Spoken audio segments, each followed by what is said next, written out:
Skateboarding and music. I know you're probably thinking, what do those have to do with each other? Literally everything. The relationship is so important, and I'm going to tell you why.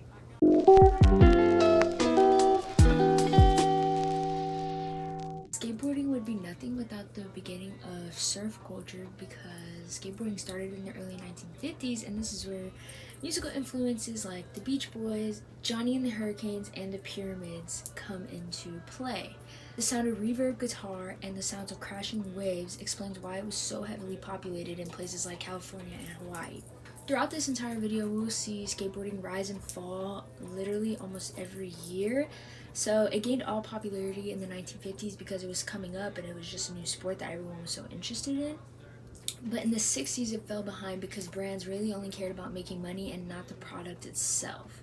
So skateboarding lost popularity very quickly. Popularity rose again in the 1980s when Thrasher magazine was created. Tony Hawk won his first professional skate competition and goes pro at only 14. The creation of skate shoes, and the first ever full-length skate video is put out by Bones Brigade. Keep this video in your brain because we will be revisiting it later, as it is a very important staple in skate culture. Picking the perfect song to go along with your part is literally crucial. This was the beginning of skate punk. Upbeat drums, loud percussion, electric guitar chords, and those whiny punk vocals are what made this genre so popular. We see the rise of artists and bands like The Faction, Suicidal Tendencies. The reason I think this genre of skate punk is so popular in the skate culture is because skateboarding was so frowned upon, and I think that was the most punk thing about skateboarding. It was not only frowned upon by suburban moms, but the government literally had to put out a notice about skateboarding. This is because of its obviously physical dangers, but also legal troubles such as vandalism and trespassing. Now, what would any of my videos be if I did not mention the Beastie Boys? Like, seriously. The Beastie Boys are quite literally the biggest influence to skateboarding, in my opinion. They started out making punk music with a girl drummer, and then started mixing their punk roots with this new and upcoming genre called hip-hop. The reason I think they have such a large impact is because the skateboarding community was predominantly male, and the Beastie Boys had such a party and frat boy lifestyle that it was easy to gravitate toward.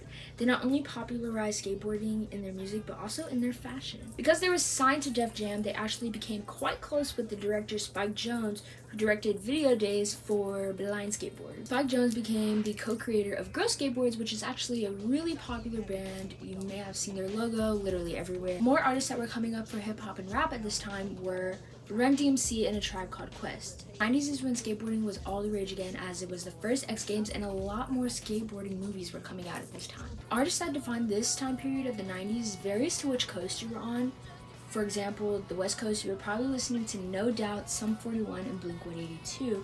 But as compared to the East Coast, you were probably listening to The Pharcyde, Wu-Tang, and Mobb Deep. Wu-Tang, I believe, also has a very impactful influence on the skate culture because they were not only creating this music that was perfect to listen to while you were skating, but they were also catering towards the skate culture by creating baggy clothing like pants, shorts, t-shirts, and jackets. Remember when I said don't forget the Bones video because it's very important? We're gonna talk about it now. As skateboarding became more and more popularized, this is where we see the rise of more videos come, and literally having a part in a video is crucial, but more importantly, the song. I am not joking. The song you have in a skate video, or even just a small clip, is honestly almost as important as the trick you're doing. When people think about your video, they're honestly gonna think about the song first. They're gonna be like, oh, this song was in this video, just like me. Some staples that come to mind to me are Ray Chavez and Skate and Destroy for Thrasher to Scientifical Madness by Drew the Damager, and of course the ever so classic Guy Mariano and Mouse for Girl Skateboard. Beginning his part with the switch big flip to Watermelon Land by Herbie Hancock. This would literally become one of the most famous video parts ever. I am not joking. I literally cried watching it again when I was doing research for this video because it's just so classic.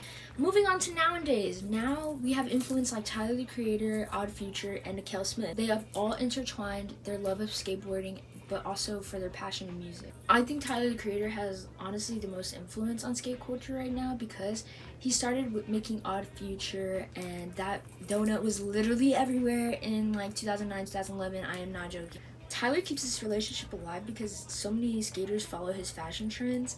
Like, if we see people in the skate park skating in full suits, I would not be surprised. He went from this very skate casual to like semi-hype beast and now business casual, which I think is so interesting. I think the relationship between music and skateboarding is so important because there's literally just so much music and so many genres and subgenres that have touched the sport, and it's honestly so beautiful. And literally, you can listen to any music you want, and it's just so like like no one's gonna judge you for the type of music you listen to. Like, you could literally be listening to like smooth jazz or rap or just like regular pop music or whatever, and it's just so cool. I hope you guys enjoyed this video of me talking about the relationship between skateboarding and music. It's really important to me. It's just such an interesting topic to talk about, and I love it. So I hope you guys liked it.